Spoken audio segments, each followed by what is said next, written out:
Hey guys, this is Tony with Inner Geek Designs. Today back with another video.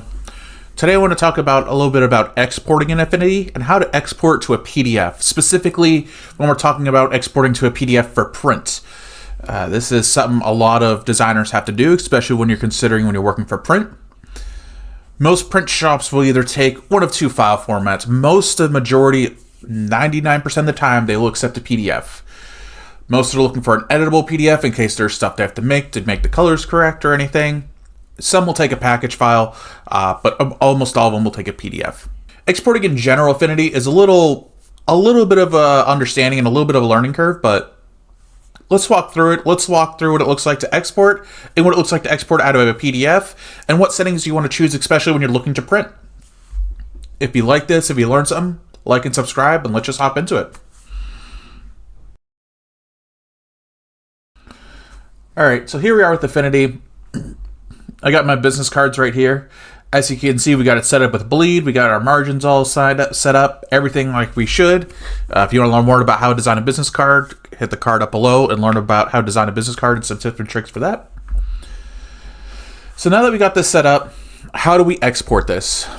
Usually when we export, we go to File, Save As, yada, yada, yada. We're not going to do that here. We're going to go to File. We're going to go to Export. And I'm going to go to Export. I'm going to hit this again. The export window will pop up. Right now it's selected as PDF, but there's multiple different files that you can export now. If you know some of these, you know a lot of them. There's a wide variety these could be used for. But right now, let's go to the PDF. Let me make this a little bit bigger just so we can look at it and understand what we're looking at. So a lot of this comes down to understanding what you're choosing for a print PDF or understanding what PDF you need to export to. Maybe you need to export for a web PDF. You're setting this for a customer review. You want to lock it down. You want to make sure that's compressed so they can't go back and have an original file. That's always good to understand. So let's go through a print PDF first. So first thing I'm always going to do, I want to make sure all my pages are selected, not just the current one. You can preview export when it's done. It'll open up Acrobat after. We can rasterize. This is a good option for if you're doing a web PDF.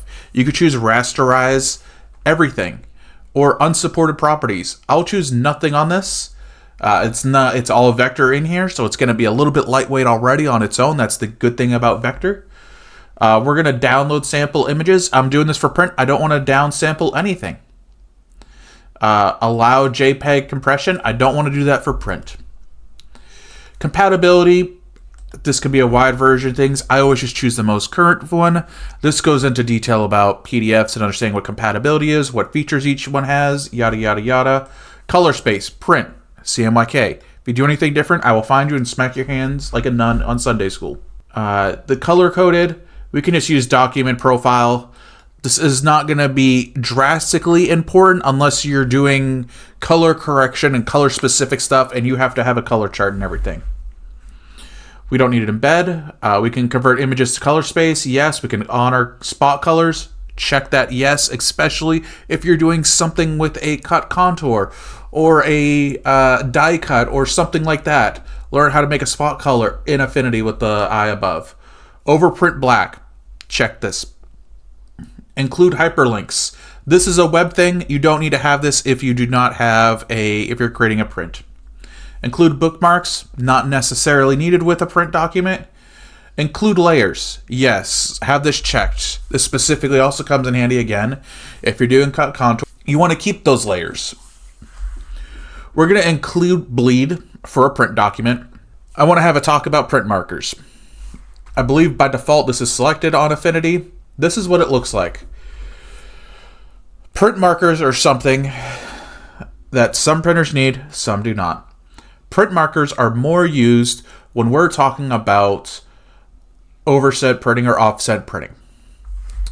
This color bar down here allows you to take a color and understand like, okay, we're a little bit lighter on our cyan, we're a little bit lighter on our magenta. We can now color correct just based on this.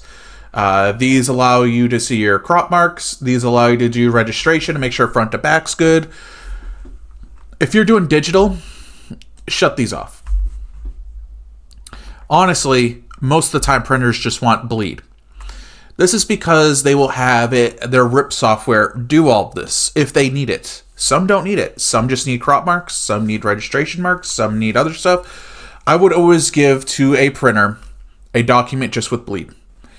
But also talk with your printer. Ask them, hey, what do I need for this specific document? Embed fonts, yes. All fonts, make sure that's checked. Subset fonts, yes. Allow advanced features, you don't need that as much. All this could basically be unchecked after that. Allow document printing. This allows you to do some lockdown stuff. So say if you want to lock it down further, you can require a password, yada, yada, yada, for security purposes. That I would select if you're doing like a digital proof or something like that. Now someone can't get in, especially for modifying and printing. Now they can't get in if they want to make changes to it. After that, you hit export. It'll pop up a file explorer, name it, save it, off to the races. I want to also talk about up here. We have export PDF up here. Let's toggle this down here. This I refer to as Affinity's quick preset or quick export. So say if you're just doing something quickly, you can export it real quick. Or if you have a preset made, this one I do, I have PDF for print. You can have that. If you have a preset ready, click that, hit export. It'll do that real quick for you. That's a great feature to have. You can also add other ones. So say if we want to do JPEGs, we want to do PNGs, GIFs, you can quickly toggle through these as you need to export stuff. So say if you're doing a bunch of different documents. Great little feature to have, quick and easy. But that's all I got with this video. Pretty fast, pretty easy. Just want to quickly go through how to export a PDF in Affinity.